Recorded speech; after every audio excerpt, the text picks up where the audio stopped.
This found footage shows what wakes up when you sleep. What you're about to see is presented exactly as it was found. An archived recording from a clinical sleep study from several years back. The subject is a man in his late 30s with no history of serious sleep disorders. Officially, the study was just looking for sleep apnea. The recording starts out normal enough. You've got the subject in a sterile, controlled room. The lights are out, except for the dim, gray glow of a low-light camera. The only sounds are the hum of medical gear and the man's own steady breathing. It's a picture of perfect, clinical calm. But I need you to watch the mirror on the wall behind him. Watch it very, very closely. What you'll see at precisely the 7-second mark is why this footage was buried and why we're digging it up today. If you think it's just some editing trick, I really encourage you to pause, go back, and look for yourself. Because from that moment on, patient 4A's peaceful sleep is over, and something else starts to wake up. For the first 6 seconds, everything looks exactly like it should. The subject, who we'll just call John, is asleep on his side, facing away from the camera. You can see the steady rise and fall of his shoulders as he breathes. The room is plain: a hospital bed, a small nightstand, and a big, simple mirror on the wall, reflecting the whole scene back at us. Then, at the 7-second mark, the anomaly appears. It's so subtle, you'll almost certainly miss it the first time you watch. In the reflection, you can see the back of John's head. But for just a split second, a second face materializes behind it, just inches from his own skull in the mirror. This isn't a trick of the light. It's a distinct, separate face, sharing the same space as his reflection. At that exact same instant, the real John, the one in the bed, jerks. It's not the gentle roll of someone shifting in their sleep. It's a small, sharp, unnatural twitch. It's the first sign that John isn't the only one in control of his body anymore. Section 1. The setup and subtle corruption. Think about a sleep study. The whole environment is designed for one reason: to observe in a totally controlled setting. Every single variable is managed, from the room temperature to the noise level. Technologists watch from the next room, tracking brain waves, heart rate, everything. It's supposed to be a place of science and hard data, where the weird, subjective feelings of sleep get translated into cold, objective facts. And that's what makes this footage so deeply unsettling. The setting itself gives it a kind of credibility. We're not in some haunted mansion. We're in a laboratory, a place of reason. The first few moments of the video reinforce that sterile reality. The grainy, grayscale camera is standard for this kind of surveillance. The electronic hum provides a constant, boring bass line. John's breathing is regular, like a metronome counting off the seconds. This is our baseline for what's normal. This is the quiet before things go wrong. And then, the corruption begins. After that first twitch at 7 seconds, the unnatural movements start to escalate. They aren't big or dramatic. They're small, precise, and just wrong. His fingers might twitch in a sequence that seems too rhythmic, too deliberate for a sleeping person. His head, with his eyes still closed, might turn at an angle that's a little too sharp, a little too fast. These aren't the normal twitches of REM sleep. They feel purposeful. At the same time, the audio starts to degrade. That steady hum from the equipment is now broken up by faint whispers, so quiet you might think you imagined them. It's the kind of sound that makes you question your own hearing, easy to dismiss as static on an old tape. But in a controlled lab, every sound should have a source. Here, the source seems to be the very air in the room. John's breathing changes too. It becomes irregular, with little hitches and sharp gasps, as if he's fighting for air even though his body looks calm. The feeling is one of invasion. Something has gotten into this sterile room, not through the door, but from inside the patient himself. Section 2. The escalation and unnatural purpose.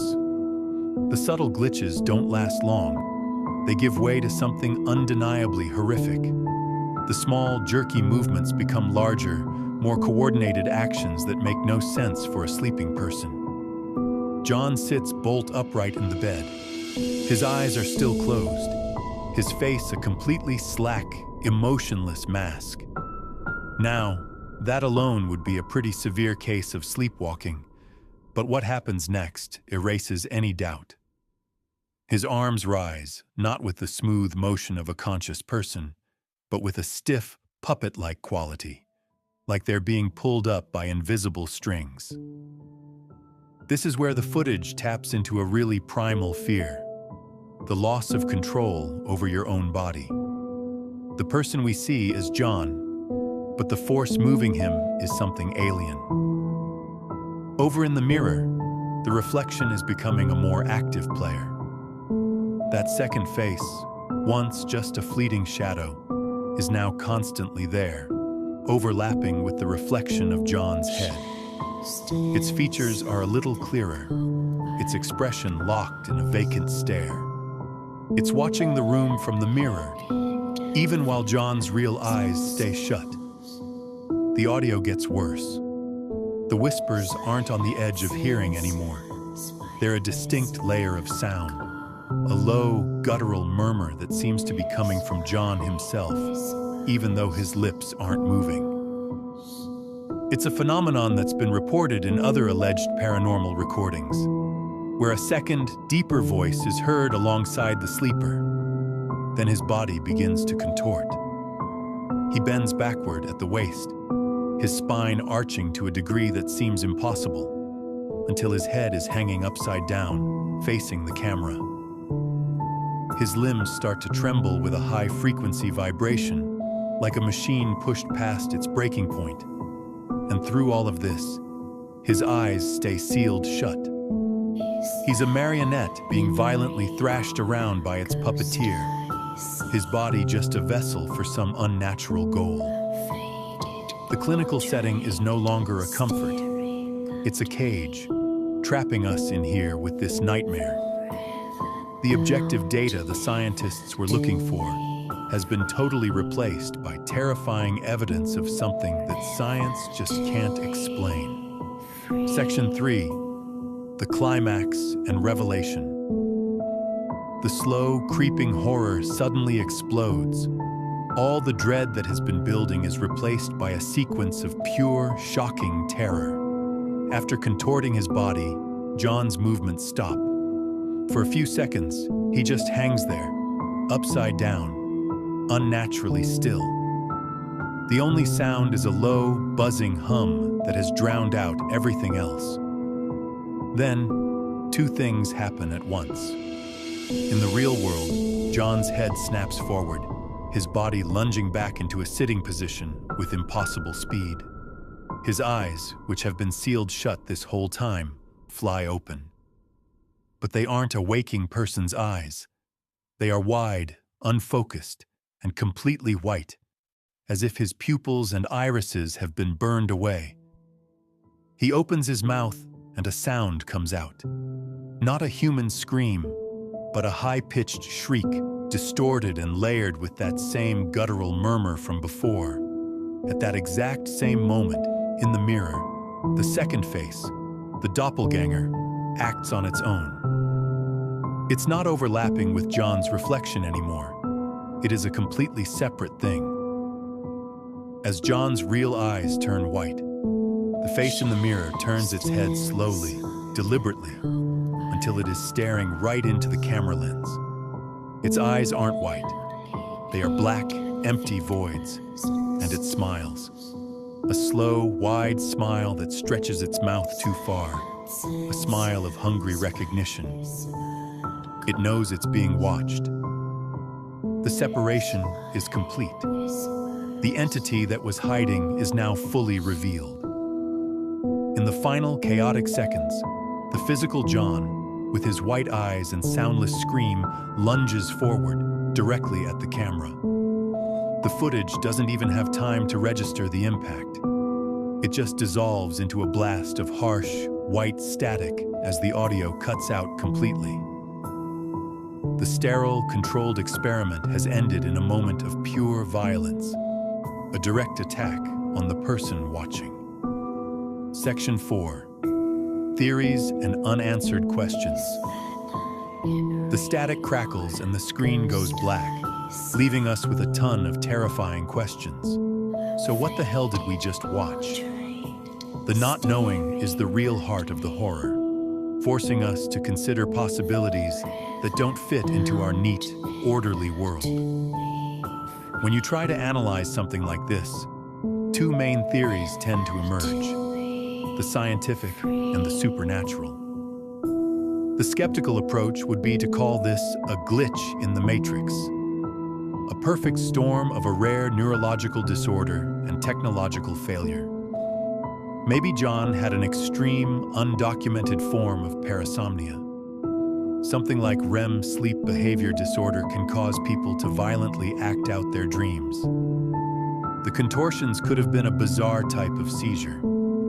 There's a condition called hiautoscopy, which can cause a person to hallucinate seeing their own body from a distance, a doppelganger experience. Even more specific is a delusion where a person believes their reflection is an imposter, and there are real case studies of patients whose reflections became aggressive. The visual weirdness, like the second face and the white eyes, could just be digital artifacts, frame smearing or signal degradation in the low light.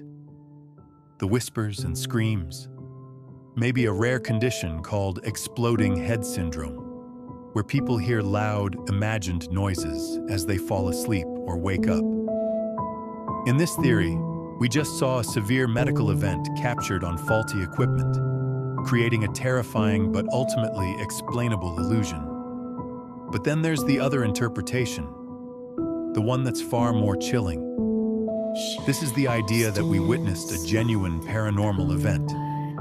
This theory taps into thousands of years of folklore about the doppelganger, a supernatural double whose appearance is an omen of death. It's the shadow self made real.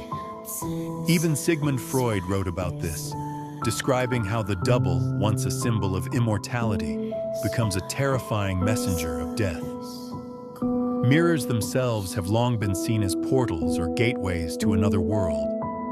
From this point of view, John's sleeping body was vulnerable. Sleep, the one time our conscious mind checks out, might be when we're most open to possession. What we saw wasn't a hallucination. It was an entity waking up inside John's body. The face in the mirror was its true form, and the final lunge wasn't a random spasm. It was a conscious act of violence from an entity that had just hijacked its host. Conclusion. The static hisses for 3 seconds before the recording cuts completely. A single line of simple white text appears on the black screen. It reads, "Patient 4A was transferred to a long-term psychiatric care facility the following morning." The original recording media was cataloged and subsequently misplaced. Then, nothing. We're just left in the silence with no answers. The clinical explanation feels incomplete, doesn't it? It tries to rationalize a series of events that, when you see them together, feel deeply and intentionally evil. The paranormal explanation, while terrifying, seems to fit the story of the footage much better. The quiet intrusion, the slow takeover, and the final violent reveal. The footage doesn't prove either theory. It just shows us what happened. It's a stark, disturbing piece of evidence that suggests the most vulnerable state we ever experience, sleep, might just be an open door. We spend a third of our lives unconscious and defenseless, assuming we'll wake up as the same person who went to sleep. This footage asks, What if that's not always a guarantee? What if sometimes, when we fall asleep, something else wakes up? What do you think happened to patient 4A? Was this just a cascade of medical and technical failures? Or was it something more? Let me know your theories in the comments. The truth is, we'll probably never know. But after watching this, it's hard not to wonder what might be stirring in your own reflection when your eyes are closed.